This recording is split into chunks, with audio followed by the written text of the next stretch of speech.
अरे की भौजी के मन करे खाए के खटाई, अरे यही से चुअत लार बा।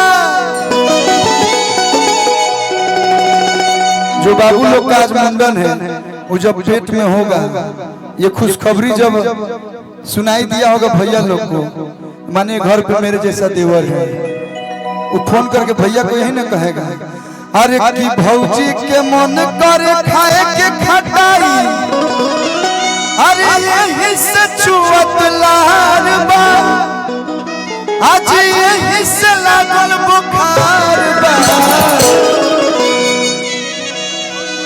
मेरी भाभी है, मतलब हाँ सही वाली बिन कुंवारी भाभी है, हम भाभी मान लेते हैं किसी को भी। हम स्टेज के हम खुद के राजा हैं, इनको गर्लफ्रेंड इनको साली, हम कुछ वो मान सकते हैं। ये मेरा देश मेरा राज्य है। अरे की भौजी के मन करे खाए के खटाई, आये इससे चुअत लार बा, आज यही से लागल बुखार बा। तो झुना झुना वाले ले आए भैया नया समाचार बा, खिलावा वाले ले आए नया समाचार बा। नवे महीना में पप्पा और आज की यो सोहरे नवे महीना में पप्पा खुश खबर बड़ी यार बा, खुश खबर बड़ी यार बा। कितना 2 महीना 2 महीना का खाए के मन करता था,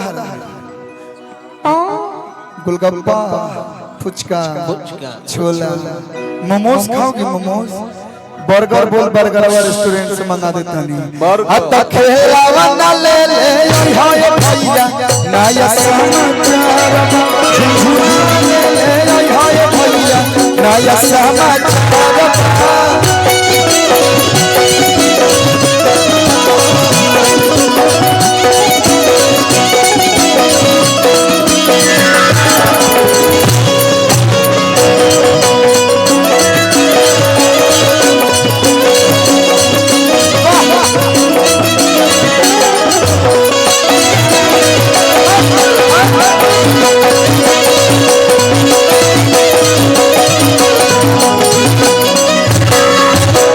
पारिवारिक प्रोग्राम में मेहनत नहीं के, बस तनी झूमत रह, सब भैया लोग खुदे झूमे ला लो। अरे की अरविंद भैया है ना, मेरा भी नाम अरविंद, ये भी अरविंद, मिता भाई है हम लोग। अंतर बस वही है, हम टाइटल नहीं लगाते हैं, ये टाइटल लगाए। हाँ, कलाकार की कोई जाति नहीं होती। हम इस परिवार के कल दीपक भैया बुलाएंगे, त्रिपाठी खुदे हो जाएंगे। कहेगा डॉक्टर साहेब से कन्या जी, डॉक्टर साहेब से कहानी हताल है भौजी के आवे ओ काई, कहले हाँ घबराए के नहीं खे जल्दी भतीजा घरे। बधाई हो, फिर से दादी बनने वाले। अरे मतलब तार लड़का हो तो का लगी, दादी में लगी है। अरे की डॉक्टर साहब से कहानी हताल है भौजी के आवे कहले हाँ घबराए के नहीं खे जल्दी भतीजा।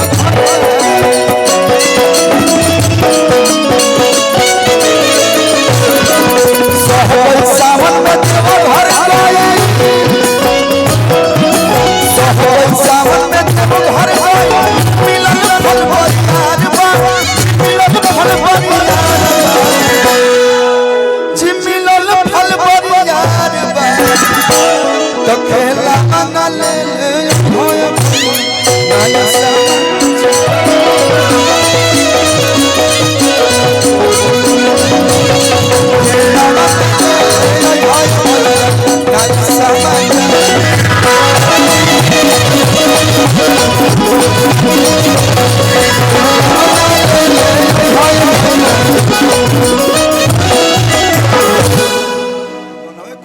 हमार मिक्सी ये काला काला है भी बताओ तो हम सोचनी मैच करत हम काट दे के डर गए कि आज रात भर हमारा लेकिन दीपक भैया हैं, ये रहते हैं तो कोई सोचने वाली बात नहीं। इतने प्यारे इंसान हैं, वाकई एक बार आप आइए। बहुत मतलब इतने प्यारे मत बोल दीजिए कि आज के समय में ज्यादा प्यारा होना भी घाटा का बात है। इनको तिड़िंग भिड़िंग नहीं आता है, कोई भी कुछ भी बोल देता है, हंस के निकाल देते हैं। बहुत प्यारे इंसान हैं और जब भी मिले हैं मेजर रहेगा, मेजर रहेगा बहुत सम्मान से। और ये सम्मान हमारे संस्कार में ये है कि अगर आपको कोई बड़ा हो या छोटा अगर आपको सम्मान देता है तो उससे बढ़ के आप सम्मान दीजिए। और यही सम्मान है।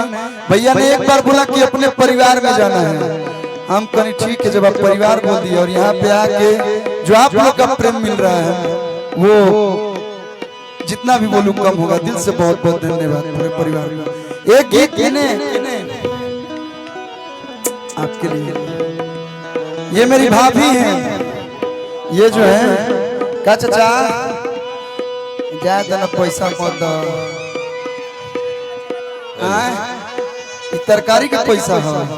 बाप रे बहुत मेहनत लगल तरकारी बेचे में, काहे के देता रहो, ले लो। ठीक है भैया, जाते वक्त गा देंगे, जाते वक्त बाबा का एगो भजन गा देंगे। तनी मनी माहौल दूसर बा, शुरू में बतावेला और चलता चैत में लगो छठ गावे। बड़ा बढ़िया गीत बा चाची।